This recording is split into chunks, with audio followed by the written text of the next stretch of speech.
Fala pessoal, tudo bem? E aí, gente? Saiu a nossa prova, o exame da OAB, o exame 33 da OAB, nossa segunda fase. E a gente teve a prova de Direito Constitucional, uma peça nova, uma peça que não tinha vindo ainda, igual o exame passado, o exame 32, onde a gente teve reclamação. Nesse exame a gente teve uma peça nova que é a ADC, não tinha vindo ainda no exame. Essa da ação declaratória de constitucionalidade para as outras ações de controle concentrado? Em regra não. Certo?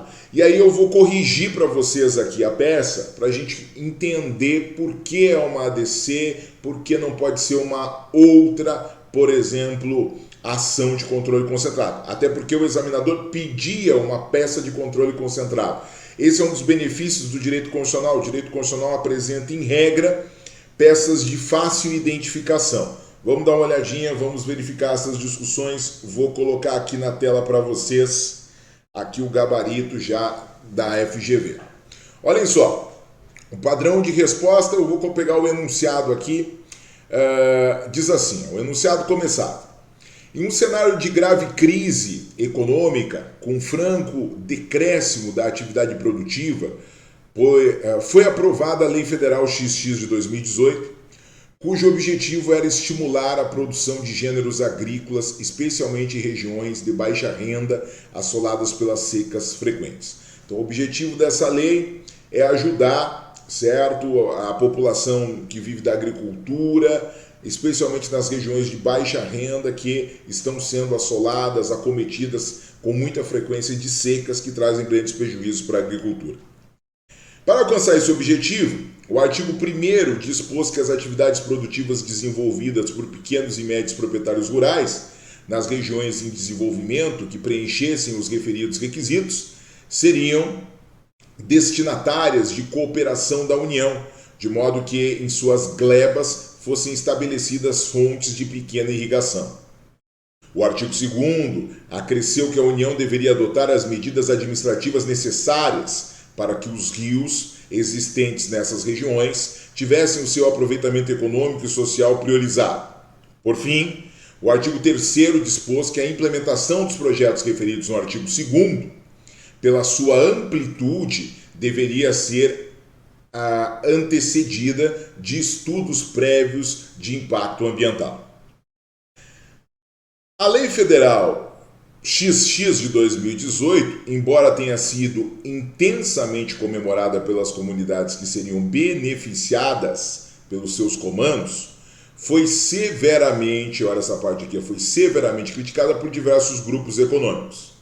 Argumentou-se que, em detrimento desse diploma normativo, que ele afrontava, a livre iniciativa, pois aumentaria a capacidade de produção dos pequenos e médios proprietários rurais, prejudicando a custosa manutenção das grandes propriedades produtivas.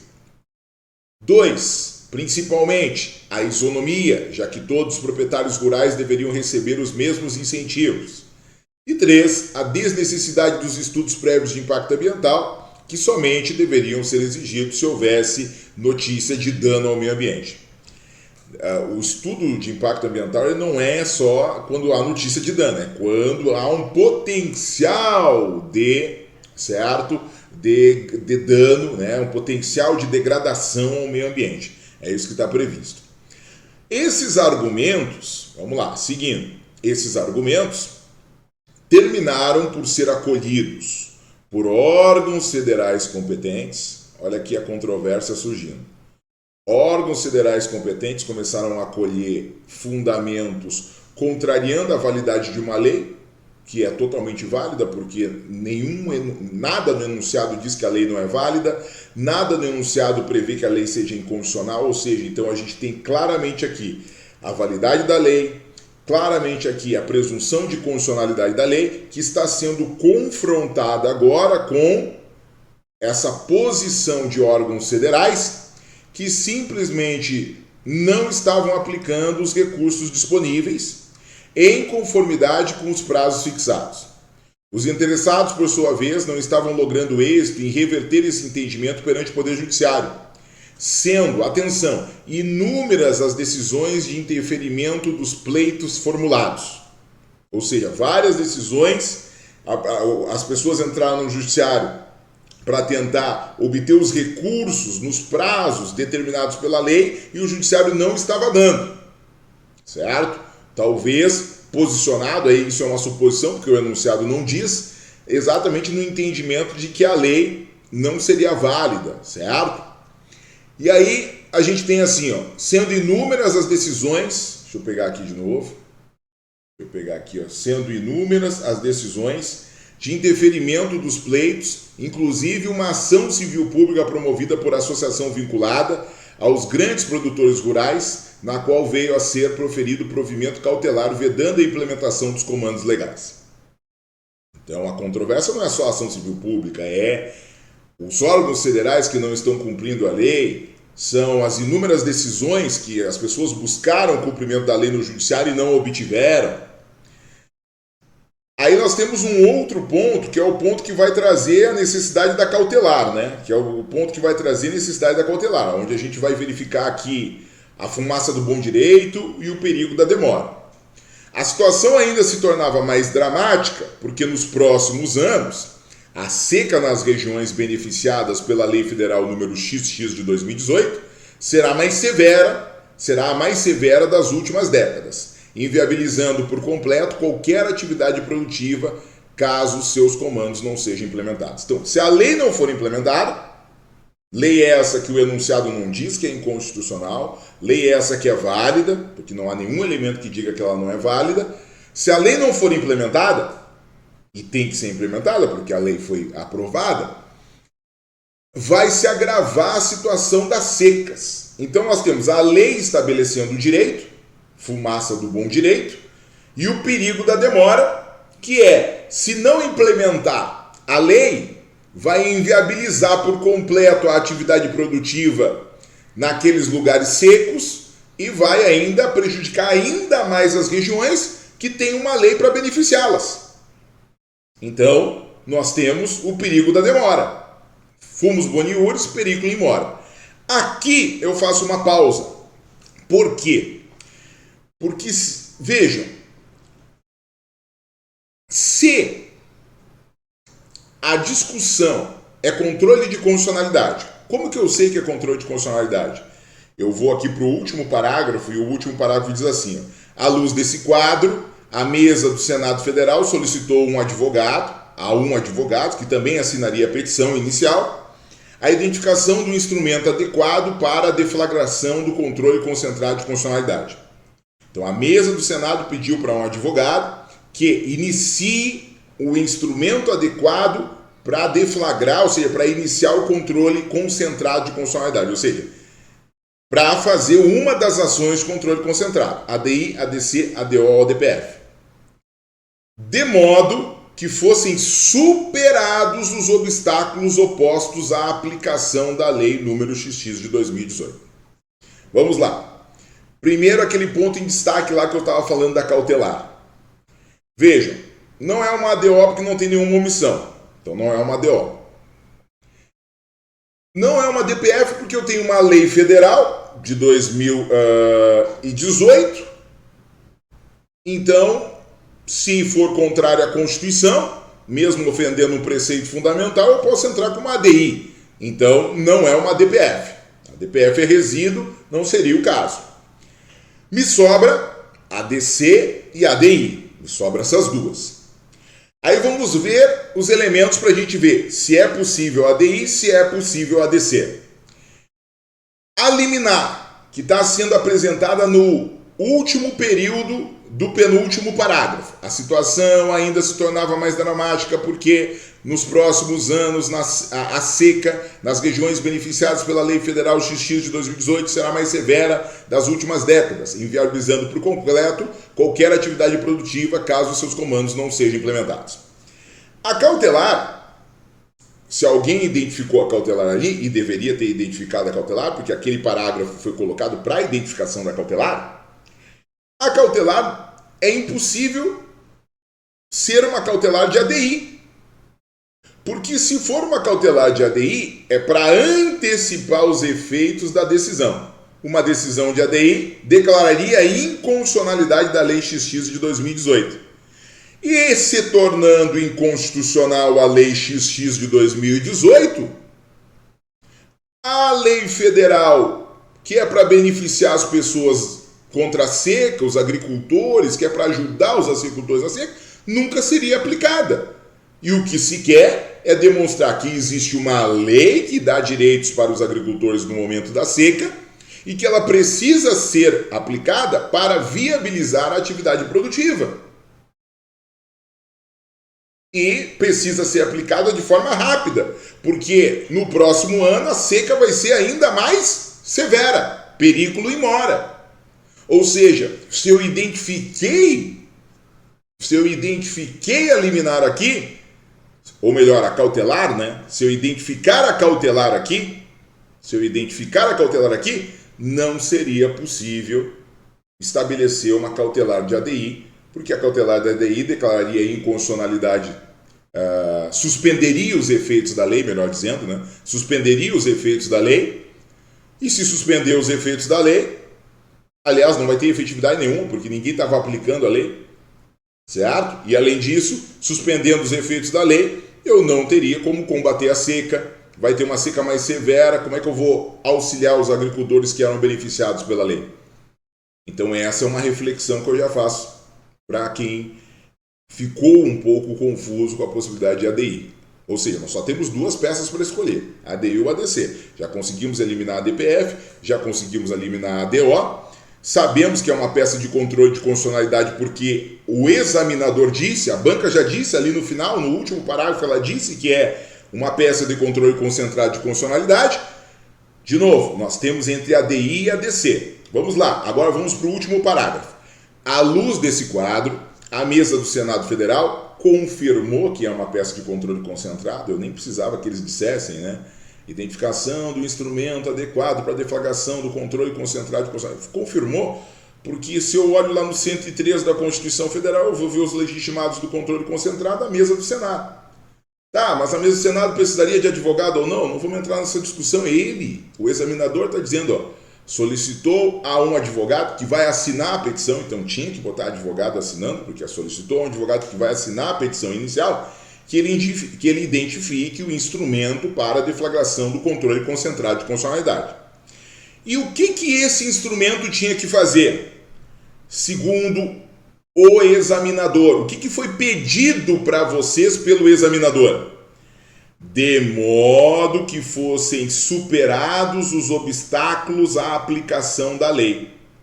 Ou seja, a peça que a mesa do Senado pediu para o advogado era uma peça para superar os obstáculos que estavam sendo opostos para a aplicação da lei. Ou seja, uma peça para dar força para a lei.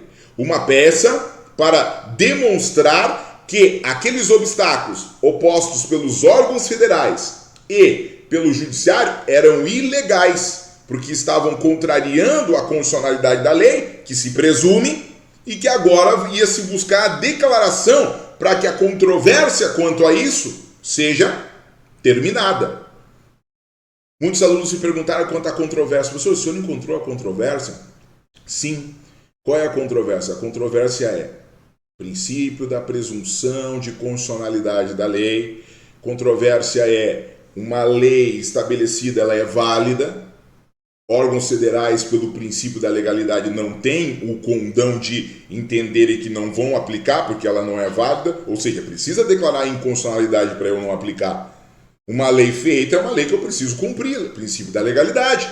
Órgãos federais não têm essa permissão, certo? O judiciário também não estava dando, estava tendo um entendimento de que a lei não era aplicável. Então eu precisava confirmar essa aplicabilidade. Talvez um equívoco aqui colocado tenha sido que a maioria dos exemplos dados de ADC é quando tem uma decisão de um tribunal de um estado dizendo A e uma decisão de um outro tribunal de estado dizendo B. E aí então muitos acharam que a forma de conflito seria somente quando tribunais e juízes de um estado pensam de um jeito e quando tribunais e juízes de outro estado pensam de outro. Seria só essa forma de conflito. E não é. Nós temos outras formas possíveis de conflito, como essas aqui, como essa aqui apresentada, que é o fato da gente ter órgãos federais não cumprindo uma lei que é uma lei válida e constitucional, porque não há nenhum elemento no enunciado a dizer que a lei não era constitucional e que não era válida, e o próprio Poder Judiciário descumprindo ou não fazendo cumprir uma lei que deveria ser cumprida. Então nós temos o quê? A controvérsia estabelecida, o conflito estabelecido. E aí, o pedido do examinador é, à luz desse quadro, um legitimado do controle concentrado, que é a mesa do Senado, solicita para um advogado que ele identifique a ação do controle concentrado de constitucionalidade que seria, certo, que pudesse superar todos os obstáculos que estavam sendo colocados para a aplicação da Lei Federal número XX de 2018. Se eu fui contratado para superar os obstáculos que foram opostos para a lei, eu fui contratado para tirar esses obstáculos e fazer com que a lei seja respeitada. E não para declarar a lei constitucional, porque aí eu não estou superando os obstáculos aplicados para a aplicação da lei. Aí eu estou matando a lei. E não foi para isso que o advogado foi contratado. O advogado foi contratado para superar os obstáculos opostos à aplicação da lei federal. E se ele foi contratado para superar os obstáculos opostos para a aplicação da lei federal, a única possibilidade dentro das duas que a gente tinha, declara a inconstitucionalidade ou a constitucionalidade, só poderia ser declarar a constitucionalidade. Porque declarando a constitucionalidade, todos aqueles obstáculos das pessoas que não estavam querendo aplicar a lei seriam superados, porque agora estava confirmado que a lei é constitucional, agora seria confirmado que a lei era constitucional, e com isso não haveria dúvida da necessidade de aplicação e respeito, como estava ocorrendo. Então, por esses motivos, é que eu tenho dito a todos os nossos alunos e não alunos que me perguntam, que entram em contato nas nossas redes sociais, que, para mim, a peça está muito bem adequada e é uma ADC. Professor, mas a ADI e a ADC, elas são dúplices, elas são ambivalentes. Isso é uma verdade, tá certo? E se a gente tivesse um enunciado genérico, sem esses dois pontos que eu destaquei para vocês aqui, ou seja, sem esse pedido do examinador, o examinador pediu uma coisa bem específica. Qual é a ação do controle concentrado que o advogado poderia usar que pudesse superar os obstáculos opostos à aplicação da lei? Ou seja, eu preciso aplicar essa lei. Olha o interesse do Senado. O Senado aprovou a lei, ele quer que a lei seja aplicada e a lei não está sendo aplicada. Eu preciso fazer com que a lei seja aplicada, mas há obstáculos. Existe uma ação para superar esses obstáculos? Existe. ADC. Ah, mas se propusesse a ADI e ela fosse considerada improcedente, superaria os obstáculos também. Ah, é verdade. Mas eu não estaria atendendo o meu cliente. Porque eu não entro com uma ação para perder. Eu não entro com uma ação para o meu cliente dizendo, eu vou entrar com essa ação, mas o que eu quero é perder a ação. Não há lógica nisso. Então vejam, se fosse um enunciado genérico, era possível ADI ou ADC, porque elas são ambivalentes realmente. Concordo com todas as pessoas que vão dizer que elas são ambivalentes, elas são dúplices, perfeito. Mas o pedido do examinador, que é o pedido do Senado, ou seja, o que pediram na prova? Pediram para fazer uma ação do controle concentrado que pudesse superar os obstáculos opostos à aplicação da Lei Federal XX de 2018. Ou seja, tirar esses obstáculos da frente e fazer com que a Lei XX de 2018 seja aplicada. E a ação que fará isso, que faria isso, é a ação para declarar a constitucionalidade da Lei XX de 2018, pois há uma controvérsia quanto à validade dela. Tanto que ela foi feita, se presume válida, se presume constitucional, mas órgãos federais não estão aplicando. Órgãos do judiciário não estão aplicando. Então existe uma relevante controvérsia e é necessário se confirmar a constitucionalidade e a validade da lei. Então, por esses motivos é que na identificação da peça eu utilizaria a ADC, certo? Por esses motivos. Eu gostaria muito de dizer aqui, porque eu vi que muitos alunos estabeleceram a DI, que caberia a DI, por óbvio, eu não tenho nada dizendo que cabe a DC e que não cabe a DI. Mas eu preciso ser justo, eu preciso ser honesto, eu preciso ser correto com todo o nosso trabalho, com toda a nossa construção e com quem me acompanha, com quem me segue, certo? Eu prefiro não levar aplausos, porque a maioria das pessoas que talvez vão assistir esse vídeo são as que gostariam de uma fundamentação que fosse estabelecida com a DI, mas isso seria contrário ao entendimento que eu tenho, à formação que eu tenho, seria só para ganhar aplausos e não estabelecer um elemento de confiança e respeito, trazendo elementos importantes, certo? Feito a construção da DC, a gente tem a estruturação. Vamos lá. Uma DPF, então, tem endereçamento. Ministro, presidente do Supremo Tribunal Federal. Quando eu vou fazer uma ação originária num tribunal, a gente sempre endereça para o presidente do tribunal. Então, o ministro, presidente do Supremo Tribunal Federal. Qualificação. Quem é o legitimado ativo? O legitimado ativo é a mesa diretora do Senado, por ter a fundamentação lá no artigo 103 da Constituição Federal e no artigo 13 da Lei 9868, de 99. Então eu vou botar lá o Senado Federal, ou melhor, a mesa diretora. Não é o Senado que tem legitimidade ativa, porque o Senado é todos os senadores. A mesa diretora é a diretoria do Senado, a direção do Senado. Esses são os legitimados. A direção do Senado, a mesa diretora do Senado, por meio do seu procurador signatário, porque lá no enunciado está avisando que eles chamaram um advogado, então não tem problema, qualifica o advogado, procuração.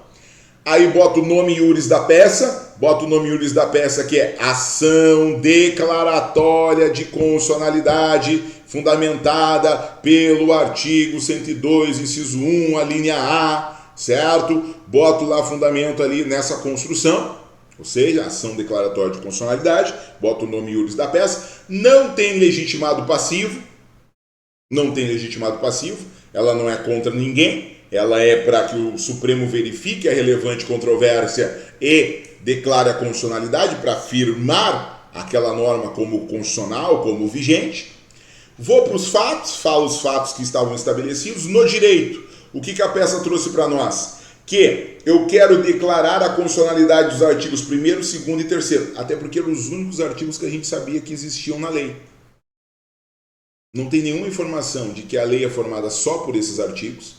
Não tem nenhuma informação de que a lei tem mais artigos.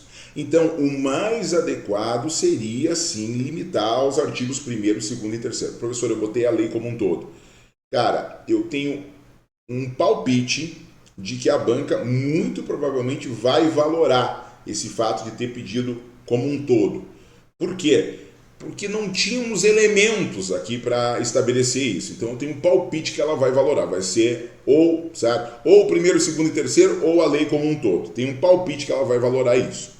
Então eu quero, na petição inicial, estabelecer a constitucionalidade dos artigos 1º, 2º e 3º, porque eles estão de acordo com o artigo 43, parágrafo 2º, inciso 4 e parágrafo 3º da Constituição, porque eles estão de acordo com o artigo 225, parágrafo 1º, inciso 4, estão de acordo com o artigo 170, inciso 7, estão de acordo com o artigo 5º, caput. Professor, tem alguns outros fundamentos. Gente, há possibilidade de discussões, mas vejo que vocês sabem que, em regra, as teses no direito constitucional elas não são muito grandes. E aqui a gente já tem quatro teses aqui, quatro teses estabelecidas, né? Então, vejo como adequado, e foram teses que a gente lá no domingo, quando estávamos corrigindo a prova, a Prof. Carô, o professor Janvier e eu colocamos essas teses. Então a gente está bem tranquilo com isso, entendeu que eles estabeleceram teses adequadas. Pode trazer um pouco mais de algumas teses? É possível sim, ok? E se não vem na correção, é possível depois tentar em um recurso o alargamento da possibilidade de algumas outras teses. E por fim, estabeleceríamos, então, depois de falar dos fundamentos legais, depois de falar da legitimidade da mesa diretora, né, nos fundamentos jurídicos, né, fala da legitimidade da mesa diretora, fala do cabimento, é ADC. Por que é ADC? Porque eu preciso, o que eu precisava fazer? Qual é o objetivo do advogado? Superar os obstáculos opostos à aplicação da lei, para que a lei possa ser aplicada, né? Se eu quero superar os obstáculos que estavam sendo colocados para a aplicação dela, eu quero acabar com esses obstáculos para que ela seja aplicada. Então, o cabimento da ADC é por causa disso, porque ele pede uma peça de controle concentrado para superar esses obstáculos, certo? Ou seja, essa relevante controvérsia. E ao final da fundamentação jurídica, eu colocaria a medida cautelar, certo? Estabeleci a medida cautelar, artigo 21 da Lei 9868, certo? Com o objetivo de quê? De assegurar, né, a vigência da lei, suspendendo tudo que é processo judicial que estava no curso, enquanto a ADC não é analisada, para que a lei tenha vigência. Por que a lei tem que ter vigência? Porque é uma presunção, pessoal. A presunção de constitucionalidade das normas. Isso é algo que todos que estão fazendo direito constitucional, né, precisam lembrar do princípio. As normas, isso vocês veem lá no processo legislativo, no estudo do processo legislativo. Toda norma realizada com processo legislativo adequado se presume constitucional. Princípio da presunção da constitucionalidade das normas. Certo? E aí, o pedido, depois de ter colocado, né, a medida cautelar, tem a fumaça do bom direito? Claro que tem. O direito está posto numa lei que é vigente, que é válida, que está de acordo com a Constituição. Tem o perigo da demora? Tem, né? Virá a maior seca de todos os tempos, disse o enunciado, para nos dar elementos para o perigo da demora. Então a gente tem a fumaça do bom direito, o perigo da demora estabelecido ali, e aí nós temos o pedido da medida cautelar. Fechado o pedido da medida cautelar, a gente vai para os pedidos. Qual é o pedido principal? A constitucionalidade dos artigos 1º, 2º e 3º da Lei XX de 2018 ou da Lei XX de 2018 como modo geral. Acho que eles vão valorar as duas coisas. Já falei para vocês que acho que eles vão valorar quem pediu genericamente Lei número XX de 2018 e quem pediu especificamente artigos 1º, 2º e 3º da Lei XX de 2018. Acho que eles vão valorar os dois, certo? E aí, peço, né, a constitucionalidade desses artigos, ok? Estabeleço peça juntada de documentos que comprovam, né, as decisões judiciais para demonstrar a relevante controvérsia, para comprovar, não basta apenas dizer nas razões, eu preciso comprovar, então eu tenho que pedir a juntada de documentos que são as decisões judiciais que vão demonstrar que estão contrariando os artigos 1º, 2º e 3º da Lei XX de 2018 e por esse motivo estão gerando a relevante controvérsia. E a última coisa, eu faço o fechamento lá, local, data, certo? Advogado, OAB, e aí teve essa novidade, que é, como a mesa diretora é uma legitimada, ela assina também. Mas eu vou dizer para vocês que eu acho que eles vão colocar mesa diretora e advogado ou advogado. Porque, pelos entendimentos e outras construções que a gente tem visto de decisões do Supremo, a presença do advogado é um elemento essencial pela questão do ius postulandi. E a gente viu isso, inclusive teve aí uma ação de controle concentrado do presidente da República, que foi indeferida a petição inicial, porque só teve a assinatura do presidente e não teve a assinatura de advogado. Então, acho que o gabarito mais adequado seria mesa diretora e advogado, como eles colocaram, ou só advogado. Então, quem colocou só advogado valeria e quem colocou mesa diretora do Senado e advogado valeria também. Acho que seria esse o gabarito mais adequado. Gente, é uma análise inicial, preliminar, tem muita água para passar por debaixo dessa ponte. Frequentemente são ajustados os gabaritos para um acréscimo ou outro. Aqui eu acho que há uma margenzinha para alguns acréscimos, nada de tão substancial, certo? Mas essa seria uma análise preliminar de todas as construções antes da gente ter, né, a correção por completo, e aí a gente faz uma outra análise. Já adianto que a gente não faz espelho, porque no CEISC fazer espelho parece para nós que é uma certa sacanagem com o aluno. Por quê? Porque não é a gente que dá nota, cara, é o examinador. E aí se eu inventar uma nota específica para você, você ficar super feliz, daqui a pouquinho vem uma nota menor, sempre foi aquela nota que valia, não era minha. Então eu fazer um espelho de prova com notas, etc., seria estabelecer uma sacanagem, uma expectativa completamente indevida. E não é o jeito que a gente trabalha, não é o jeito que a gente faz as coisas. E outra construção é que eu queria deixar um abraço para todos os alunos e dizer, gente, não dá para desistir. Pessoal que colocou ADI, gente, busquem argumentações, busquem elementos para tentar de alguma forma, certo, ter a possibilidade, né, de ter correção se a prova vier a não ser corrigida. É difícil? Eu entendo que sim, mas a gente tem que lutar com razão, então busquem argumentos técnicos adequados. Já me procuraram, por exemplo, e disseram, tem um colega, o único que está falando que poderia ser ADI e tal. Bom, busquem, tentem buscar esses argumentos. Eu dei uma olhada em alguns argumentos e, no meu entendimento, não muda o gabarito. No meu entendimento, são argumentos genéricos. Sim, as duas ações são ambivalentes e são dúplices, tá bom? Mas o pedido da banca é o que a mesa diretora do Senado queria. O que a mesa diretora do Senado queria? Que os obstáculos à aplicação da Lei XX de 2018 fossem superados. E para superar os obstáculos, só era possível uma ADC. Porque se eu